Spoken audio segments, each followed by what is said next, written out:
Chapter 3, Logarithmic and Exponential Functions. Before we jump into the chapter, let's look at a quick overview of what to expect in this chapter. Now, at this point, I'm kind of abandoning completely the illusion that I'm following any sequence set out by any given textbook. I'm actually following my own ideas on how to sequence this material. So I'm just going to start calling these lesson numbers. Lesson number 1, we're going to start with an introduction to exponentials and logarithms. Then we're going to look at properties of logarithms. We're going to move on to solving exponential and logarithmic equations. Then we'll look at some applications of exponential growth. And then finally, we'll wrap everything up by graphing exponential and logarithmic functions. Before we do that, though, I want you to think about something. If I asked you the question, what is halfway between 1 and 9, what would your answer be?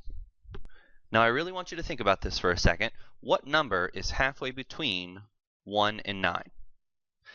Now, according to a study done at MIT a few years ago, the most common response among adults in industrialized nations was 5.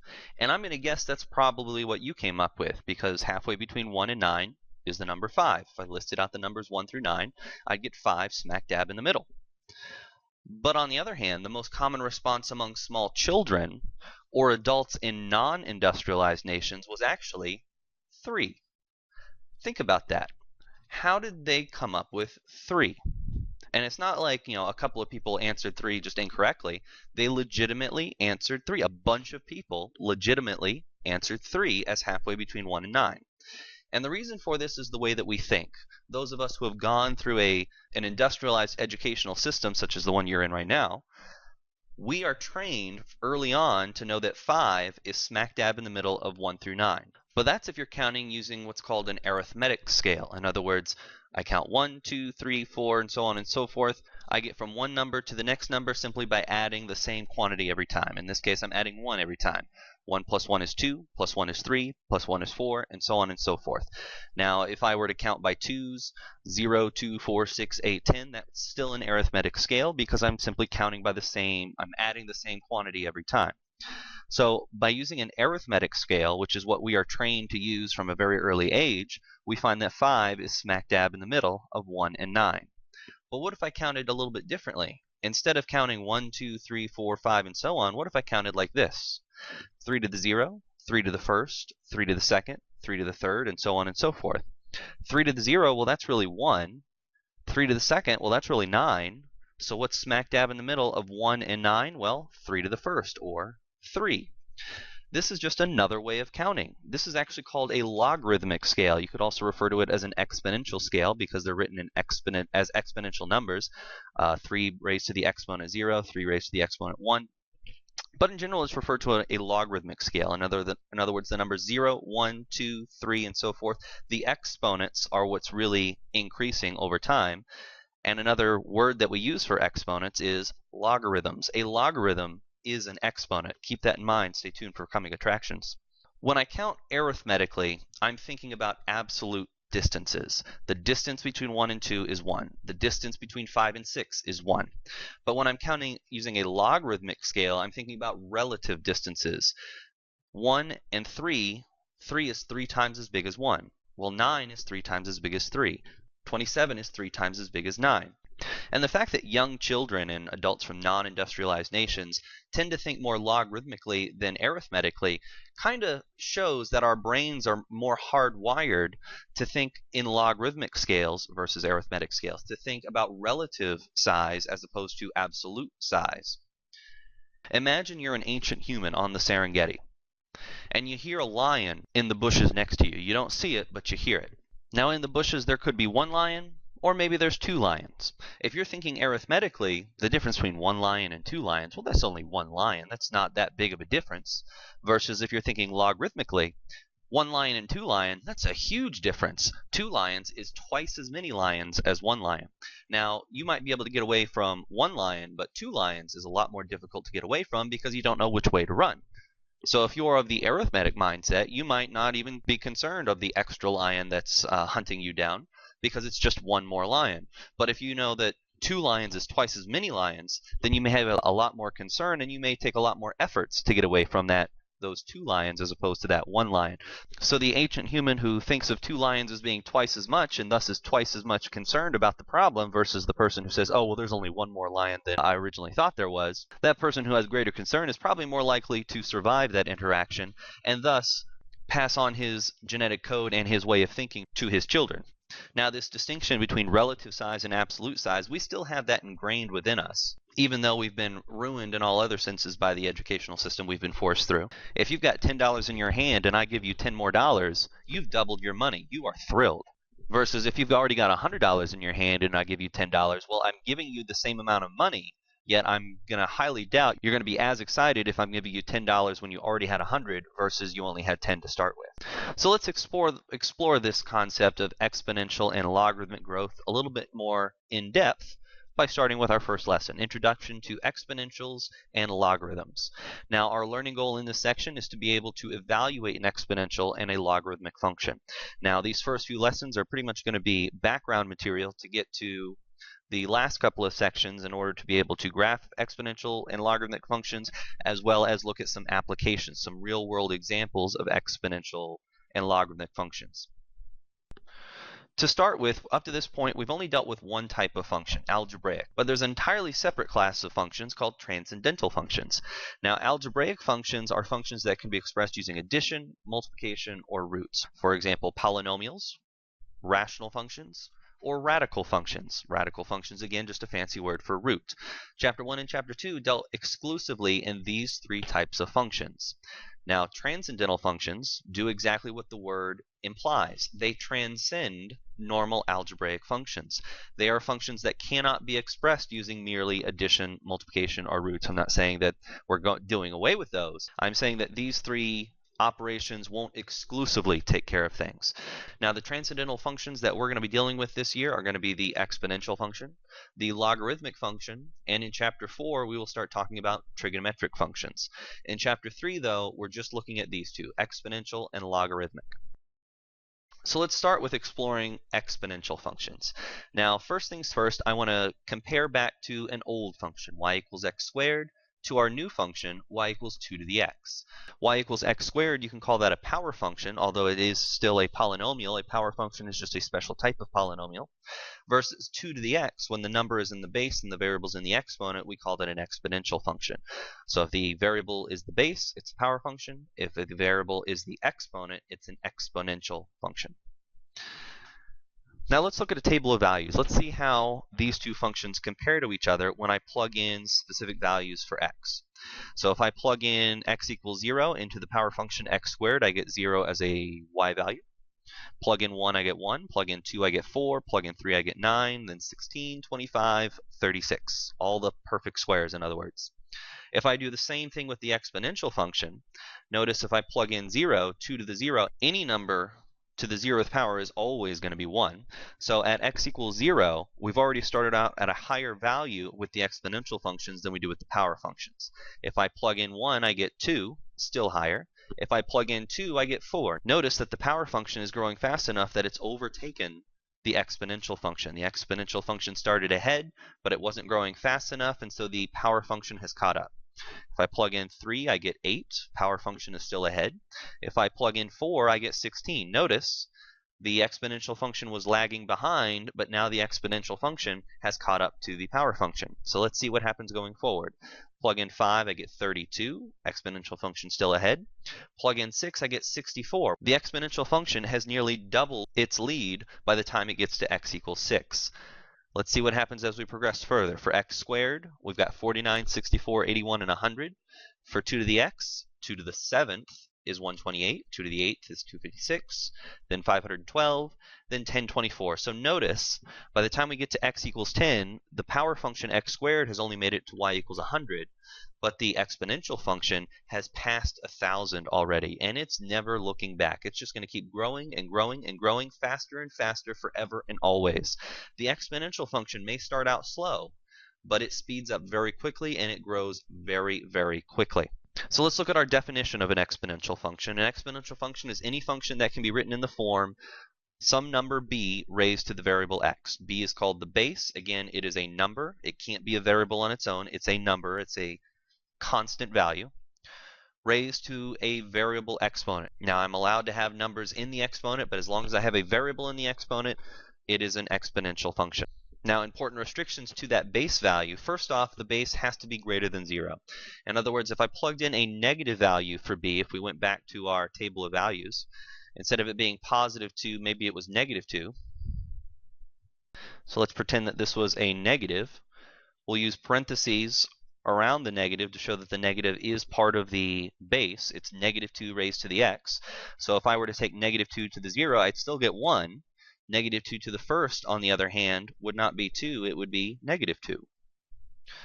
Negative 2 to the second would still be positive 4, but negative 2 to the third would be negative 8. And so on and so forth. If I made my base a negative value, basically every other number, every base raised to an odd power, would end up being negative. So instead of it continuously getting larger, I would get larger and then get way smaller, and then larger and then smaller, and then larger and then smaller. I'd be jumping from positive to negative, positive to negative. Now there is a type of function that describes, but we're going to go ahead and exclude that description within the description of exponential functions. When it jumps up and down, up and down, and up and down, we call that an alternating function. That is a discussion for another day. Today we are only talking about exponential functions, so we're going to let b stay positive and let cases where b is negative be an entirely different set of functions. Now the other restriction, which is really technically not necessary, but it's kind of not useful to talk about, is let's not allow b to be 1. Because if the base is 1, well, what's 1 to the 0th power? 1. What's 1 to the first power? 1. What's 1 to the second power? 1. What's 1 to the third power? 1. What's 1 to any power? It's going to be 1. So in other words, it's not getting larger, it's not getting smaller, it would just be a constant function at 1. So 1 to the x is not an exponential function, it's a linear function. It's a constant function. It's a line that's horizontal at y equals 1. So the case where b is 1 is not considered exponential. B has to be positive, it can be any number as long as it's not 1. Now let's explore that function 2 to the x a little bit further. We're going to get into graphing at the end of the chapter, but I wanted to give you a brief preview of what exponential functions look like. Now we've already identified a couple of coordinates, so let's just go ahead and plot them. We figured out at x equals 0, the y value is 1. We figured out at x equals 1, the y value is 2. At x equals 2, the y value is 4. So again, what's happening here, at every time I travel to the right 1 unit of distance, my height doubles. I went from a height of 1 to a height of 2, and then a height of 2 to a height of 4. My next height at x equals 3 should be y equals 8.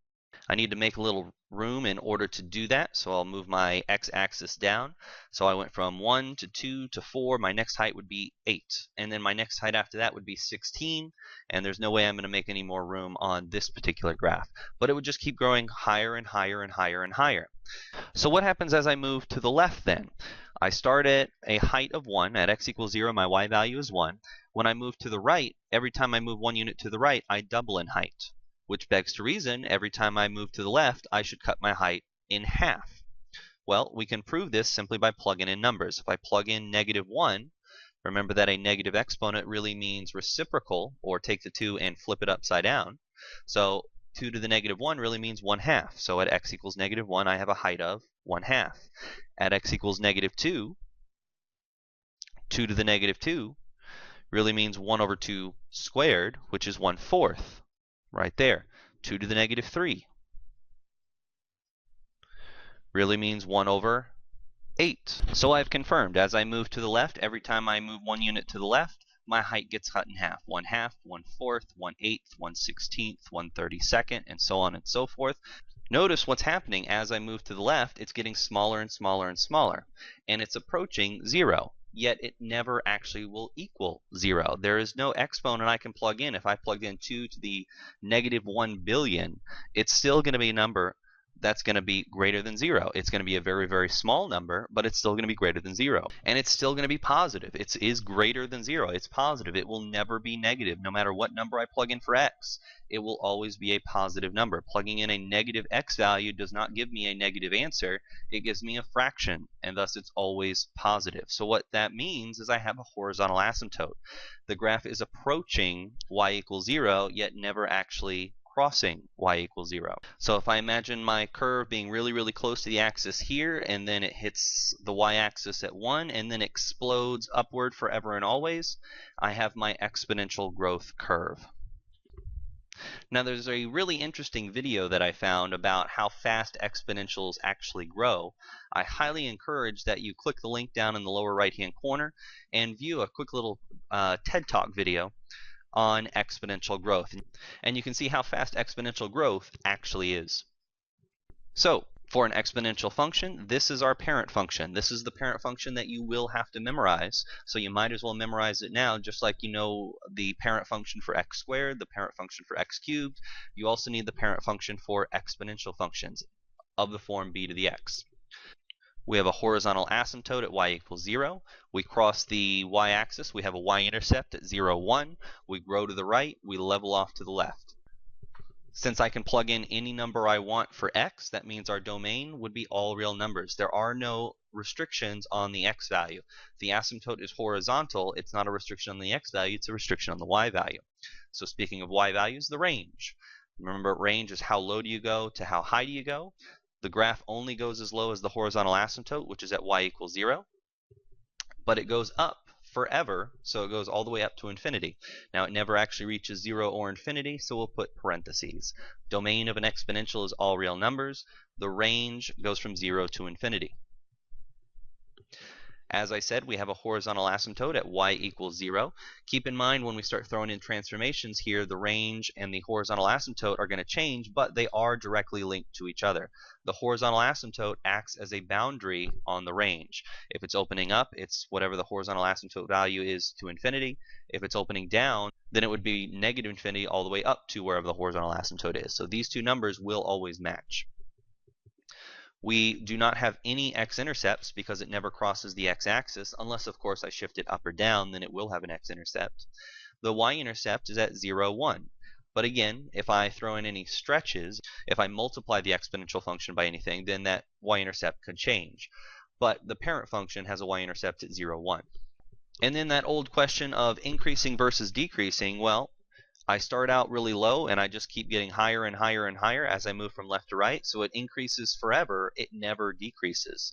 So it increases from negative infinity to positive infinity. Now let's move away from graphing until we get to the end of the chapter and just talk about evaluating to start with.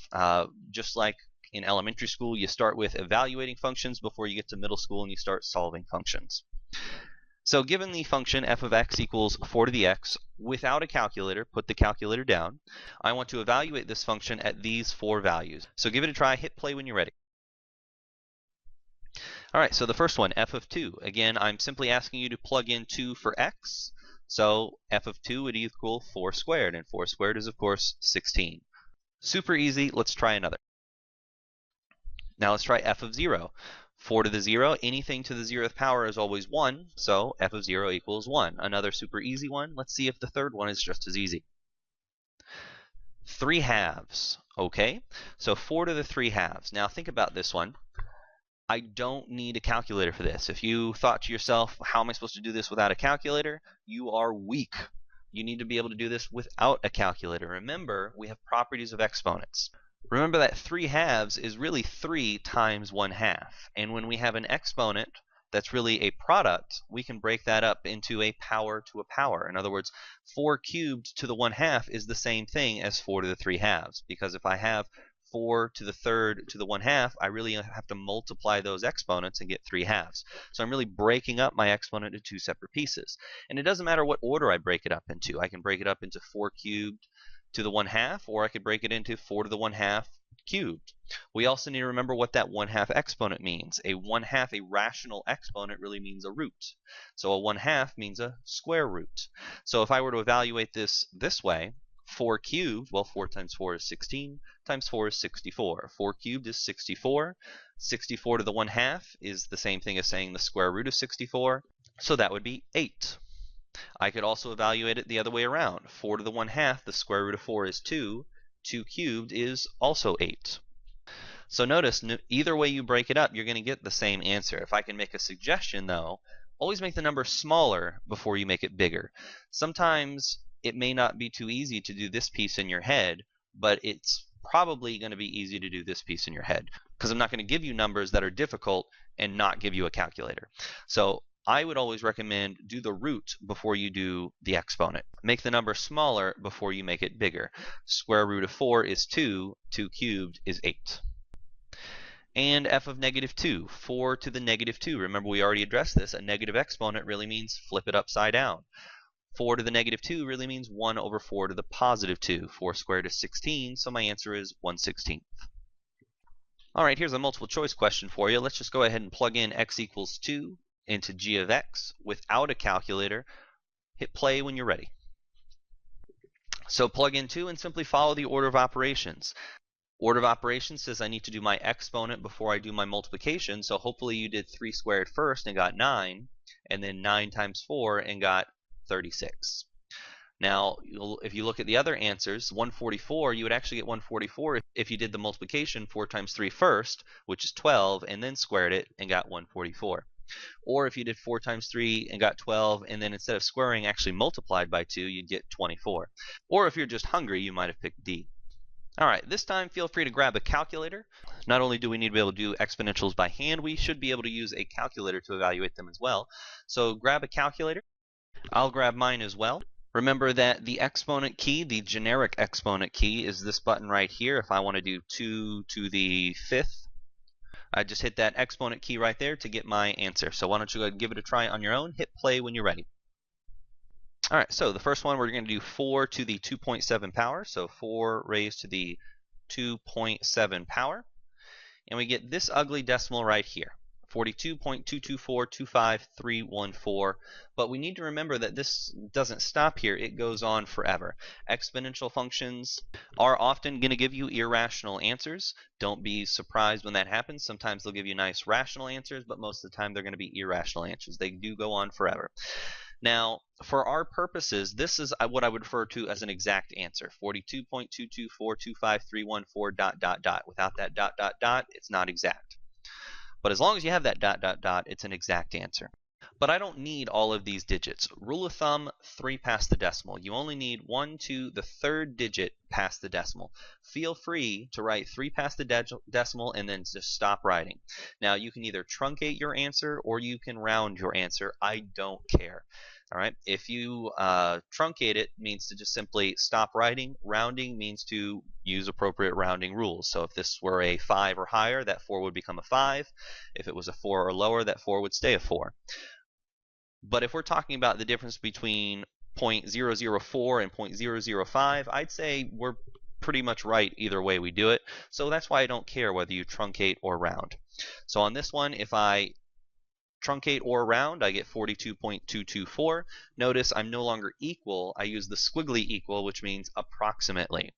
So 4 to the 2.7 is approximately 42.224. I can do the same thing on the next one, 4 to the 9th, 4 to the 9th. This time I get exactly 262,144. 262,144, no truncating, no rounding necessary, so I used an equal sign. On the next one, 4 to the 5/3, be careful when you type this in. If I type in 4 raised to the 5/3, again, the calculator is programmed to use order of operations exactly correctly every single time. Order of operations says to do exponents before division. So the order of operations it's actually doing here is it's doing 4 to the 5th, and then it's taking that answer and dividing it by 3. Which is how I got 341.3 repeating. That is not the correct answer. If I'm going to follow order of operations by hand, I would have done the 5/3 first and then raised 4 to that power. So I need to tell the calculator that 5/3 needs to be done together by using parentheses. So if you're using this old operating system, you need to make sure you put parentheses around your entire exponent. If you're using the newer operating system, good news, you don't really have to worry about that because the calculator, as soon as you hit that exponent button, takes your cursor up to the exponent level. Anything you type is treated as an exponent. So you get to cheat if you're using the newer operating system. So when I type it in correctly, I don't get 341 and change, I get 10 and change. If I truncate it, it's going to be 10.079. If I round it off, it's going to be the same value. Next one, let's do 4 to the square root of 2. So 4 raised to the square root of 2. I don't need any extra exponents. The root itself is a grouping tool. So 4 to the square root of 2, I get an incredibly ugly number, 7.102. But here's my first opportunity. Do I want to round or do I want to truncate? If I truncate, I just say 102. If I round, it's 103. And as I said before, I don't care. You can either say 7.102 or 7.103. Same answer as far as I'm concerned. And then the last one, 2 pi. 4 to the 2 pi. Now remember, 2 pi really is a product, 2 times pi. So just like I did the 5/3 in parentheses, I need 2 pi in parentheses. Otherwise, I would get a completely different answer. So 6065.330 or 331 would be an acceptable answer. Now let's take a brief moment to talk about a very special person in my life. His name was Leonhard Euler. Yes, that is not pronounced Euler, it is pronounced Euler. If I hear you pronouncing it Euler, I will shun you forever. His name was Leonhard Euler. He was a Swiss mathematician. He lived in the 1700s. He is commonly thought of as one of the greatest mathematicians of all time. And now he's got a lot of really good pictures available on the internet, but I like this one because it's just cute. Now there's a very special number that comes up a lot when we're talking about exponential and logarithmic functions. And that number over time has become known as Euler's number because he did a lot of work with this particular type of function and with this particular number. In general, it's referred to as the natural base. Now let's consider the function y equals 1 plus 1 over x raised to the x. Now you might be asking yourself, why would I arbitrarily consider this function? And for now, you're just going to have to bear with me. This function will come back. This particular function does have a lot of applications in exponential growth functions. It will come back. We will see it later in the applications section. But for now, you're just going to have to trust me that this function does have a lot of importance within exponential growth functions. Now, in your calculator, I want you to type this in. Again, if you have the newer operating system, your fraction and your exponent aren't going to look the same, but we're going to essentially type this in.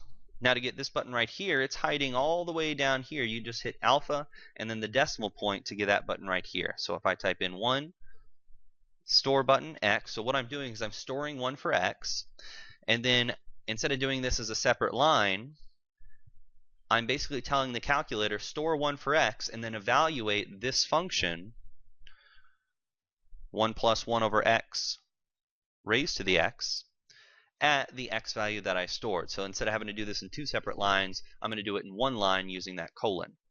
So when I plug in 1, I get a y value of 2. Now I'm going to very quickly reevaluate it. Instead of evaluating at 1, let's evaluate at 10. So I'm going to hit second, insert, plug in a 0. Now notice I increased my x value from 1 to 10. My y value only increased from 2 to 2.6-ish. Let's do it again. I'm going to increase, instead of using 10, I'm going to use 100. Notice my x value is now 100. My y value is only up to 2.7. And let's keep going. Pull it up again. Change my input value from 100 to 1,000. Notice I'm still at 2.7, but now I'm at, instead of 2.70, it's 2.71. Pull it up one more time. Plug in another 0, up to 10,000. I'm now up to 2.718. Now notice the x value is growing very, very quickly, yet the y value is actually starting to level off. We started at 2, then it was 2.6-ish, then 2.7, now 2.71, now 2.718. Let's see what happens as I keep getting larger and larger and larger values for x. The y value keeps increasing, but not increasing nearly as much. Oops. The y value keeps increasing, but not nearly as much as it was at first.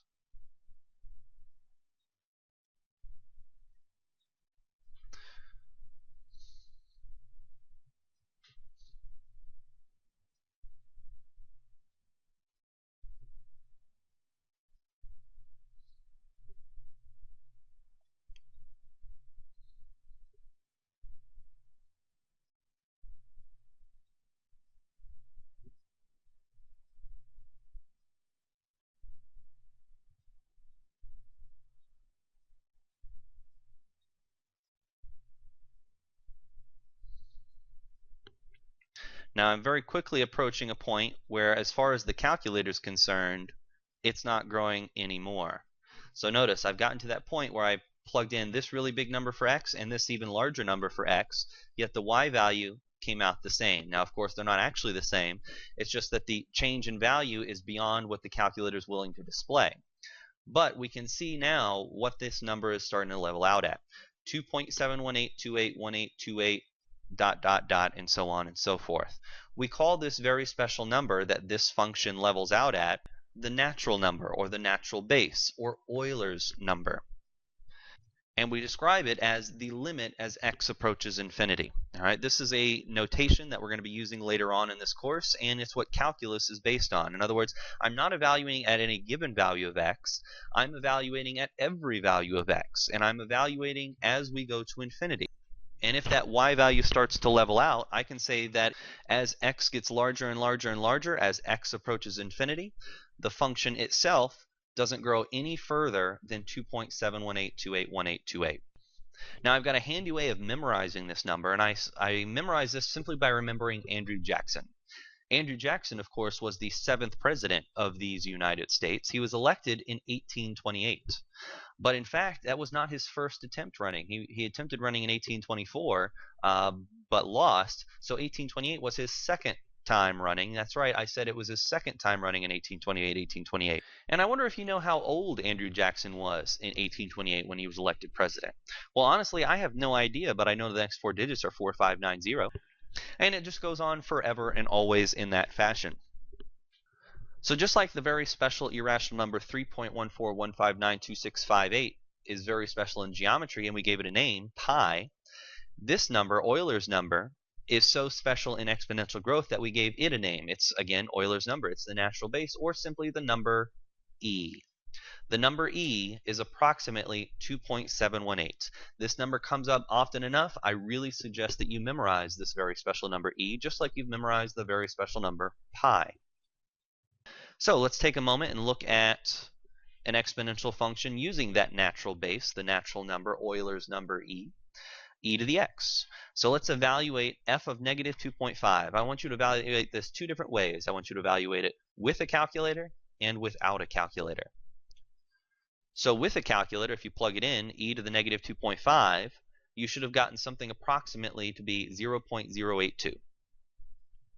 Simply type it in the calculator, this is what you get. Now, if I asked you to evaluate it without a calculator, well, negative 2.5, I have no idea how to calculate this without a calculator. Now, of course, negative 2.5 is the same as negative 5 halves, and a 5 halves really means a 5th power and a square root, so I could rewrite it that way, but there's really nothing I could do with that number e, and that's the point I'm trying to make here, is that if you can't simplify it by hand, it's fine to just leave it alone. The answer is e to the negative 2.5. Or, since it's negative, we could bring it downstairs as 1 over e to the positive 2.5. Again, the point is you don't have to evaluate this any further. If you don't have a calculator, this is it. We refer to this as the approximate solution and this as the exact solution. So keep in mind as we proceed further, especially when we get into solving, I'll ask you for both an exact and an approximate solution. This would be exact. It's prior to me putting it into the calculator, rounding it, or truncating it. This is approximate because I had to put it into a calculator. I had to round it off. There are more digits missing. This is not an exact answer. This is an approximate answer. Keep in mind the difference between exact and approximate. All right, now we're ready for logarithmic functions. So an exponential function is when you take a base, raise it to a power, and get a number. A logarithmic function is the quantity representing the power to which a base must be raised to produce a given number. So a logarithm is the exponent to which a base must be raised in order to get some number as your answer. All right? So in other words, an exponential you can think of as the output value. If I raise 2 to the 5th power, I get 32. 32 is the answer to the exponential. Versus raising 2 to the 5th, 5 itself is the logarithm. It is the input value. The exponential is what you get on the output.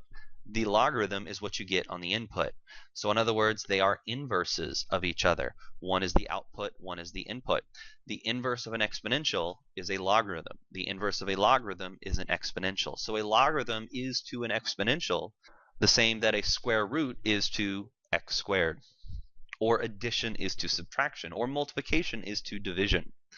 So our notation for a logarithm that we use is simply log, log base b. This is log base b of x.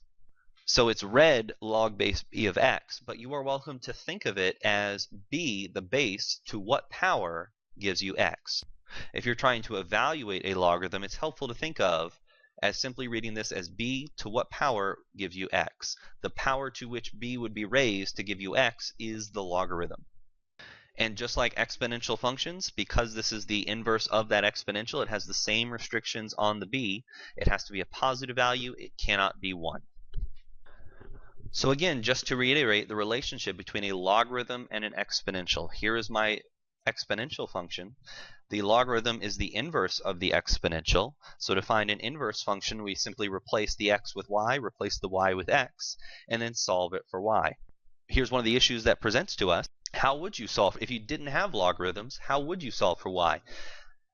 You're not going to add, subtract, multiply, or divide to get y by itself. Most common mistake is to think of a root. Well, y is in the exponent. To get rid of the exponent, I would use a root. But we're not trying to get rid of the exponent. We're trying to get rid of the base.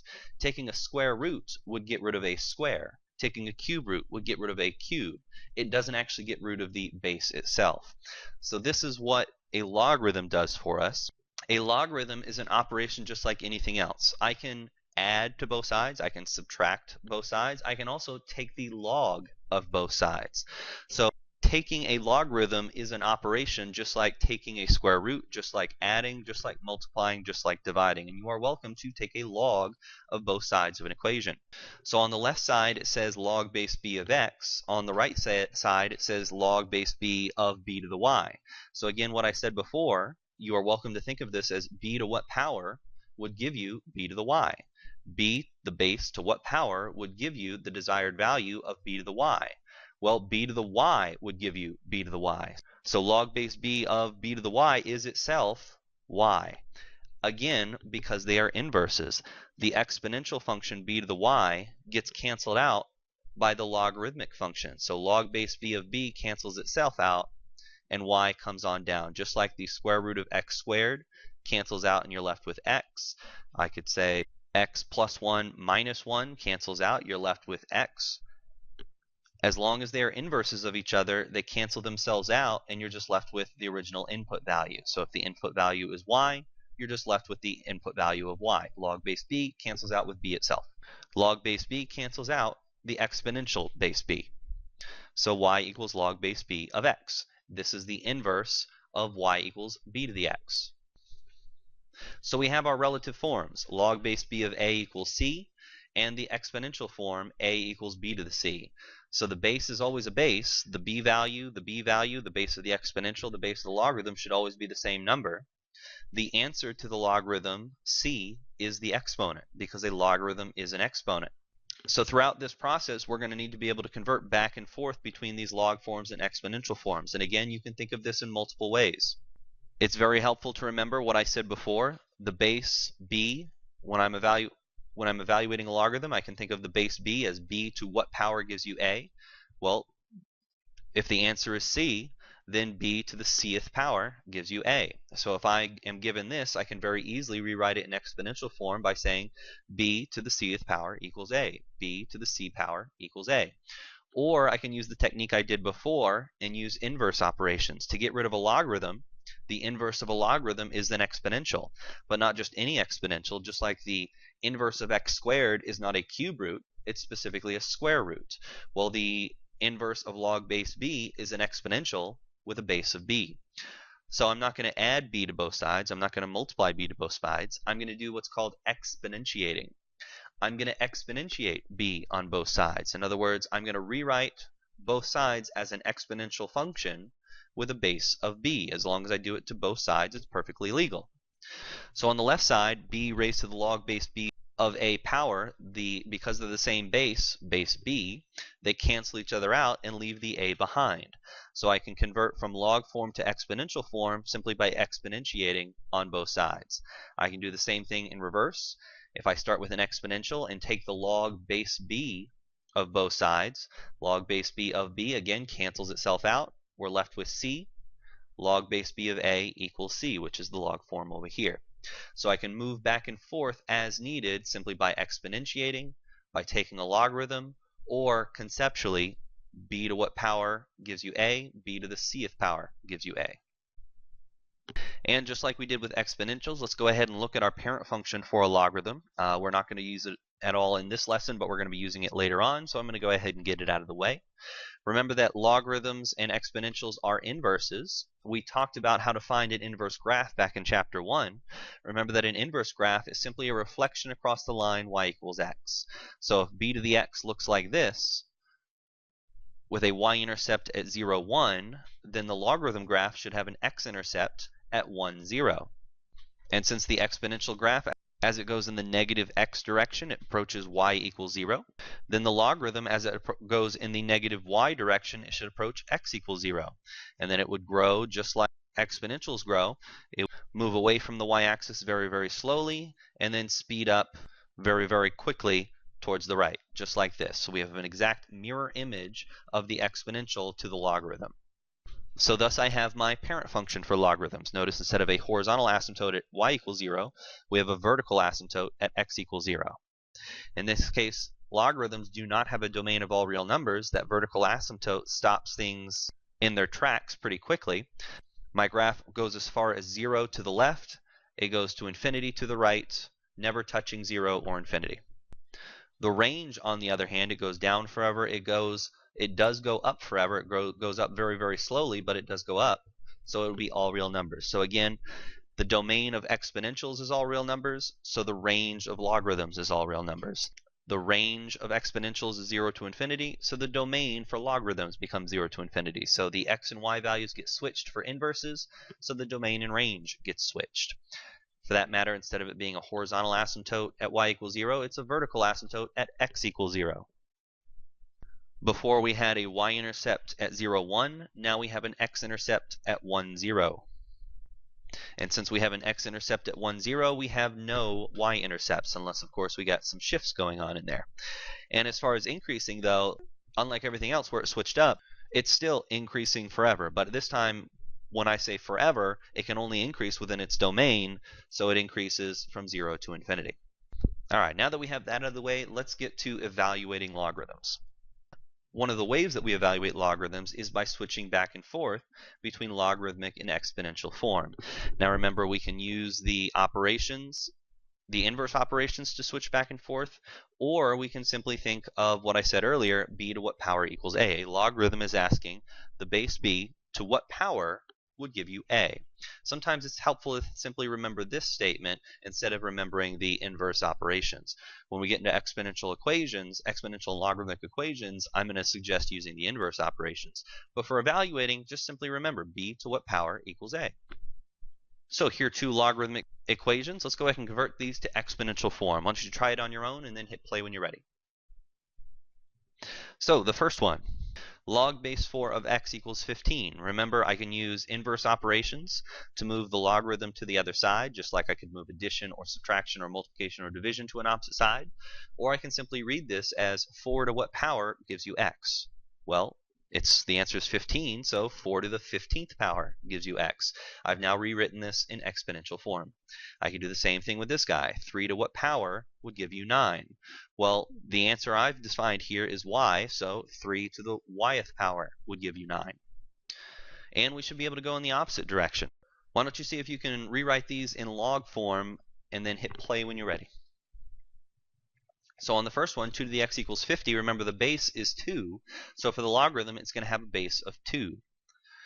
And remember, for the logarithm, it's the log to what power would give you 50, so the way I'm going to write it is log base 2 of 50 equals x.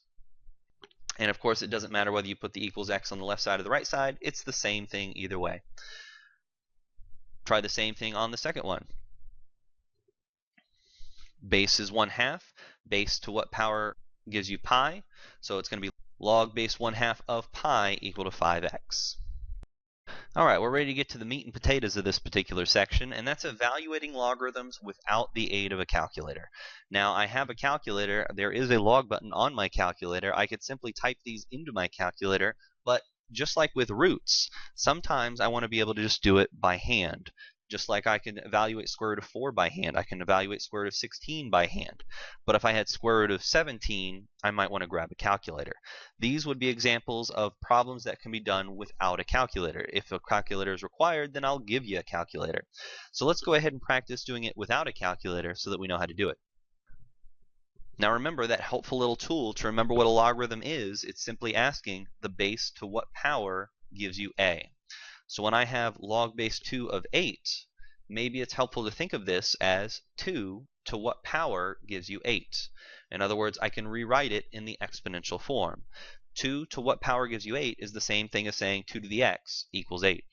So in this way, certain logarithms you may be able to answer simply by looking at it. 2 to what power gives you 8? You might already have that answered. 3. Log base 2 of 8 is 3 because 2 to the third power gives you 8.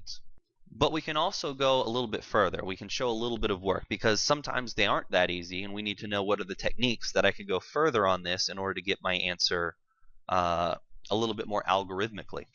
So if you're not sure right off the top of your head what the x value would be, simply try writing both sides using a common base.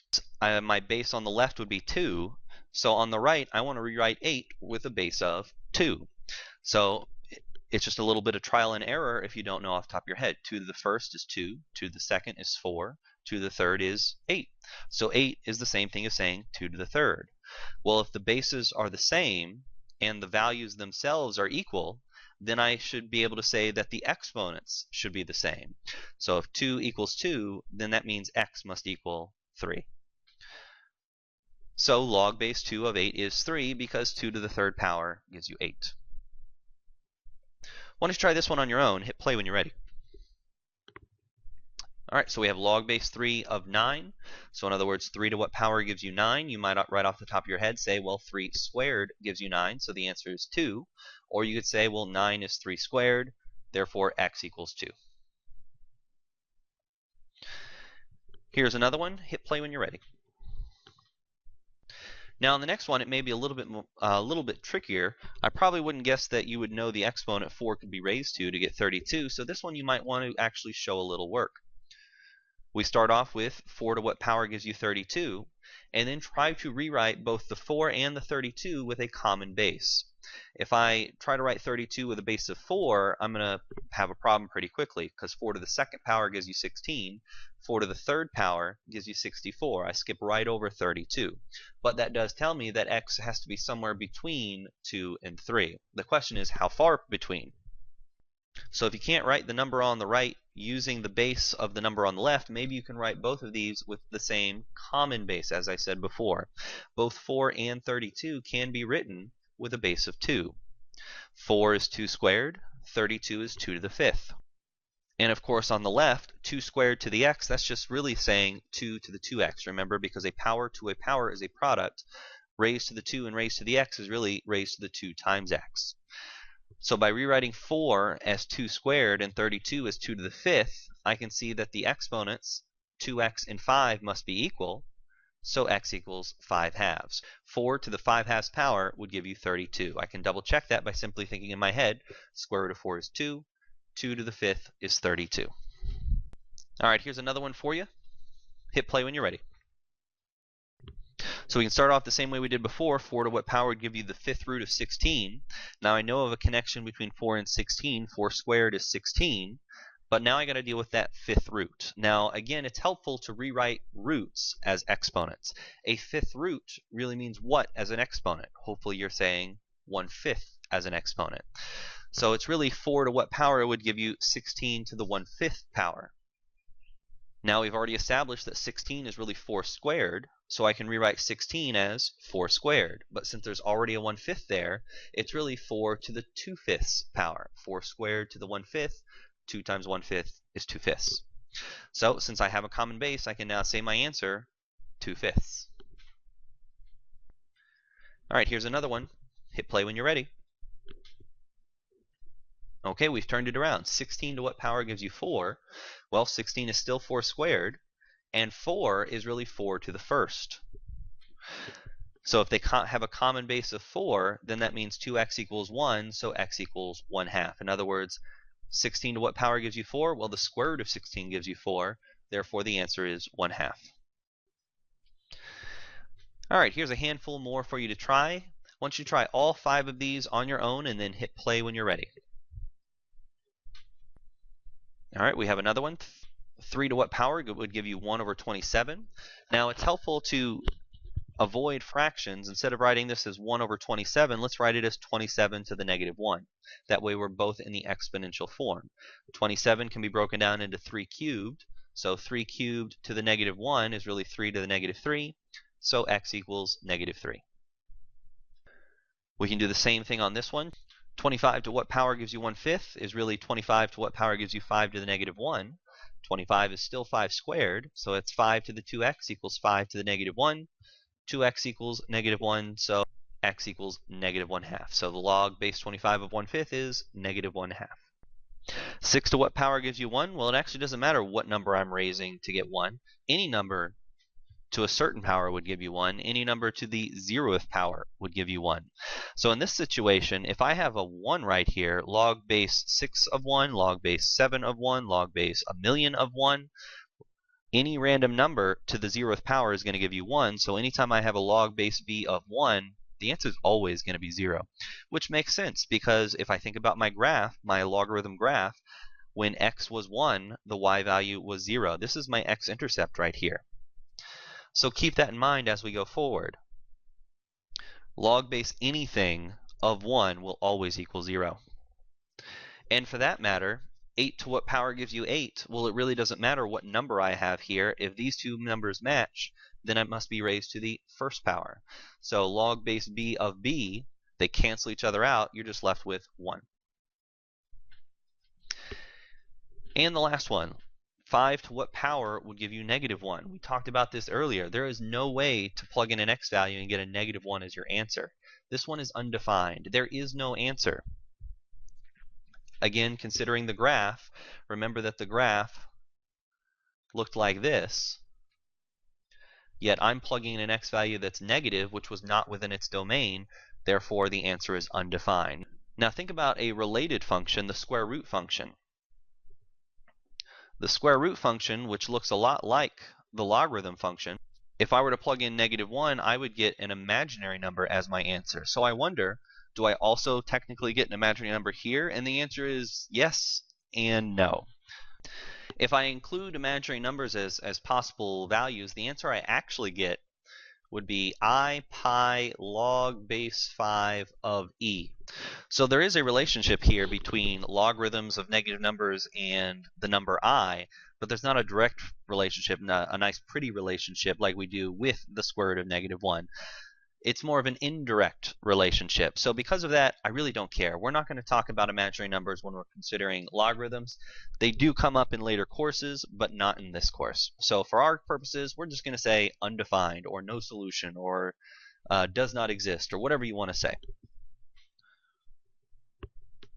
So a quick summary of those easy logarithms that come up often enough. Remember that if I plug in 1, no matter what the base is, the base b to what power would give you 1 will always be 0. So anytime I'm taking a log of 1, just write down 0 and move on to the next question. Log base b of b, well, b to what power would give you b? It's always going to be 1. So if the base matches the argument right here, just cross them out and put 1. And for that matter, log base b of b to the x, b to what power would give you b to the x? Well, b to the x power would give you b to the x. Again, if the numbers match, cross them out, whatever's left is left. This right here really is just the inverse property. B to the x is an exponential function, log base b is a logarithmic function. As long as the bases match, they're of the same degree, you could say, so they cancel each other out. You're left with the input value. If I reversed it, as long as the base matches the base, the logarithm is within the exponent, they cross out, you're left with the input value. So get used to seeing some of these properties over and over again. These need to be memorized. They need to be so ingrained, just like what's the square root of 4? It's 2. What's 1 plus 1? It's 2. What's 1 times 2? It's 2. What's log base b of 1? 0. What's log base b of b? 1, automatically without any thought whatsoever. All right, let's take a moment to talk about some special logarithms. These special logarithms are special because they come up so often. The first one comes up quite common, which is why we call it the common logarithm. The common logarithm is the logarithm with a base of 10. It's so common, we get annoyed having to write that base 10 all the time, so anytime you see a logarithm without a base, that is referred to as the common log, and it's a log 10. If I don't see it, it's a 10. Just like if I see x, it's implied to be a 1x. If I see log x, it's implied to be log base 10 of x. The other one we're going to see quite often is the natural logarithm. That's going to be a log with the natural number e as its base.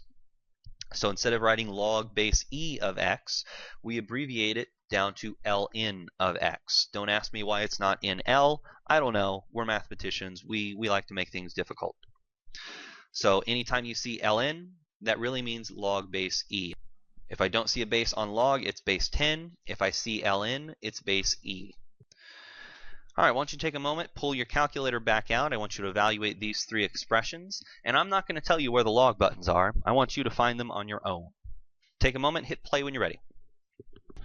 All right, hopefully you found your logarithm buttons all right. They're right here next to the 7 and the 4. Next to the 7 we have log, next to the 4 we have ln. Now notice it doesn't say log base b, it just says log. In other words, this is the common logarithm. Notice what it's attached to. It's attached to 10 to the x because that's its inverse. Just like x squared is attached to its inverse, log is attached to its inverse. As a friendly reminder that this is not log base b, this is specifically log base 10. And right under it is ln, or log base e. So the first one, ln of 5, I'll just type ln 5 and enter. And I get 1.609 truncated or rounded. The second one, I want log of 2.5, so I want the common log of 2.5. And I get 0.397. If I truncate it, it's 397. If I round it, it would be 398. And then log of 4 pi, we'll type in log 4 pi. And I get 1.099. Easy peasy, lemon squeezy. For the next set, let's go ahead and put that calculator away and evaluate by hand just like we were before. I've got log of 1000, ln of e, ln of 1 over root e, and ln of log of 10. Once you give these a try on your own, hit play if you need help or when you're ready. So the first one, log of 1000, remember, if I don't see a base, that really means base 10. So this is really saying 10 to what power would give you 1000? Well, if I have 3 zeros, that means it's 10 to the third power. So x is 3, so log of 1000 would simply be 3. I love common log questions because with common log, sometimes you just have to count up the zeros. Log of 1000 has 3 zeros, so the answer is 3.